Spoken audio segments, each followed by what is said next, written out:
Welcome to El Salvador, a country at the crossroads of tradition and innovation, where Bitcoin meets breathtaking beaches and opportunity is as vast as the landscapes. Join me as we explore this vibrant nation's journey towards economic liberty, stunning natural beauty, and promising opportunities in business and real estate. One of the first things that you'll notice when you arrive in El Salvador and you get in your rental car and you start driving around is the amount of construction happening everywhere. And this is indicative of a growing economy. This makes a lot of sense considering the fact that this entire nation has effectively been shielded from foreign investment for decades. And the floodgates have finally opened up and the capital is pouring in to rebuild this beautiful nation. Our new friend here in El Zonte, Jorge, has properties from his grandparents. One that we just saw, which is where the Bitcoin Farmers Market is, and this is another one of his projects with a staircase that gives you direct access to the beach here.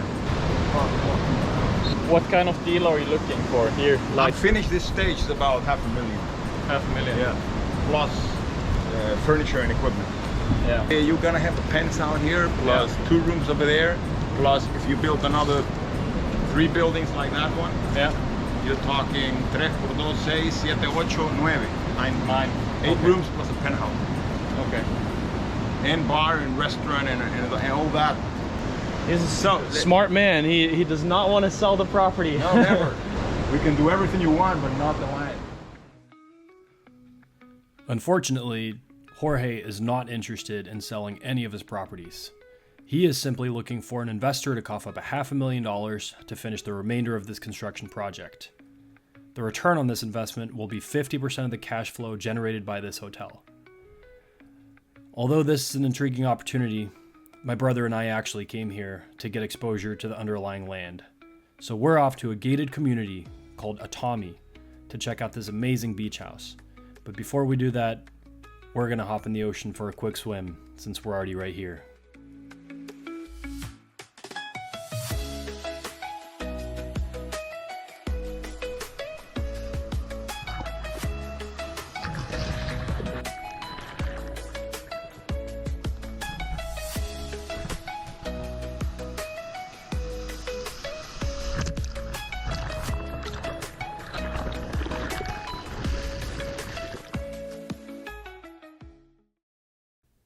Now, before we arrived in El Salvador, we reached out to a local real estate agent to schedule a couple of property tours. And one of the first properties that we wanted to see was this beautiful villa up on the cliff with an ocean view. This is pretty much a brand new home in a gated community built to Western standards, and it's currently listed on Airbnb as a cash flow property. So this property is currently listed for $875,000. And over the last 6 months, it's generated an average of $8,650 a month on Airbnb. So even if you pay full price, that puts the yield at about 12%. So these are pretty solid numbers.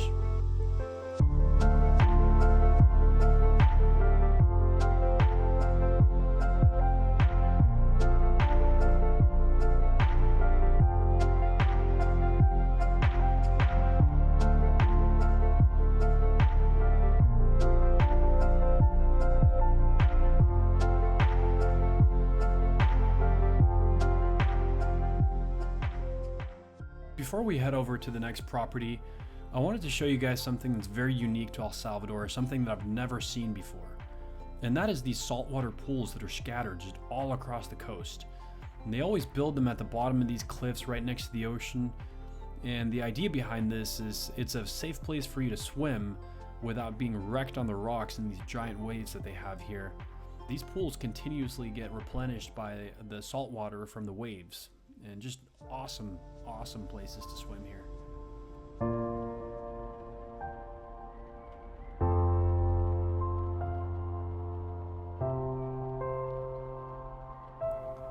All right, folks.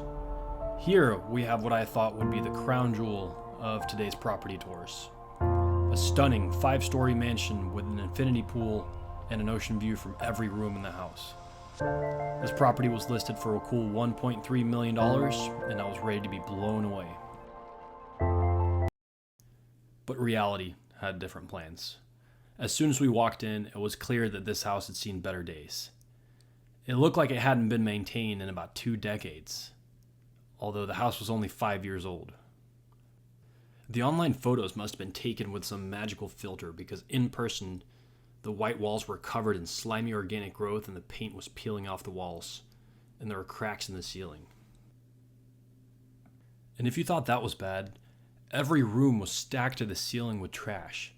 Yes, literally piles of trash to the ceiling. In the bathrooms, let's just say they had a scent that could knock you out, and the furniture looked like it had been picked up at a yard sale, and the decor? Calling it unique would be generous. Here I am trying to pretend like I'm enjoying the property tour. Every time you go up the staircase, the view gets a little bit better. Unbelievable. Last time I was in El Salvador, I went to the Bitcoin farmers market, where I met James, a gentleman from New Zealand who had moved here a year and a half earlier with his wife Nikki. And they have this awesome YouTube channel that you should go check out, where they document the day-to-day life here in El Salvador. James told me about this great Bitcoin hub in a little town called Berlin, on top of a volcano. Intrigued, my brother and I decided to go visit. What we didn't know is that the road from the beach to Berlin was notoriously bad, and after 3 hours of driving, we hit a dirt road that our little Nissan just could not handle. On our way back down the dirt road, we passed by this beautiful little town called San Agustin, and I had to hop out of the car and get some quick drone footage. As I was out flying the drone, a man pulled up on a motorbike, pointed at my car, and told me I had a flat tire. I was kind of suspicious that he noticed before I did. I had a really bad feeling in my stomach. This was a perfect setup for something really bad to happen. 2 gringos with valuable camera gear and a flat tire in the middle of the jungle as the sun was setting. The man on the motorcycle insisted that we follow him, and I felt like I was walking into a trap, but we had no choice. We were backed into a corner. He then led us just 1 block away, where another man immediately jumped out of a garage and started working on the car. As the car was up on the jack, I anxiously asked him how much this was going to cost. I was prepared to be extorted for my camera gear. And then the most beautiful words came out of his mouth. $3. Just $3. I was so relieved, until I realized I had no cash because I was on my way to a Bitcoin hub. And as I was looking through the car, I actually found $2.50, but I was determined to make it right for these kind and honest gentlemen who offered to help us out with the car for only $3. And since we only have $2.50 worth of cash, the store operator here is calling all his friends, trying to see if they can accept Bitcoin for us.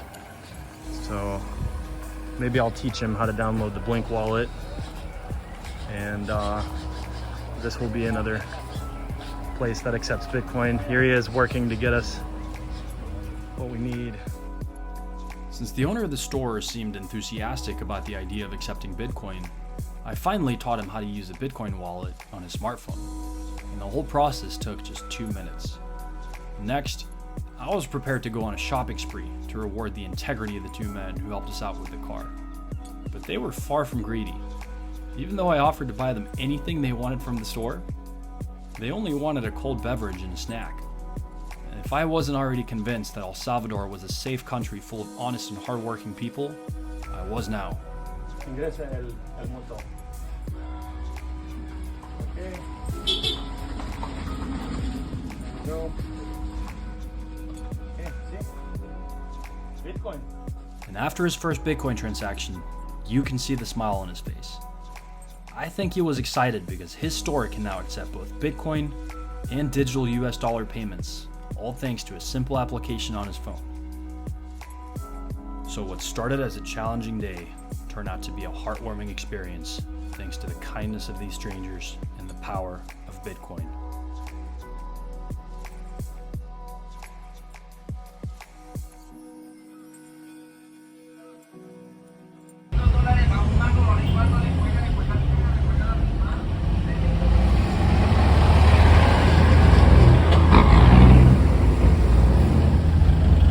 chicken buses everywhere.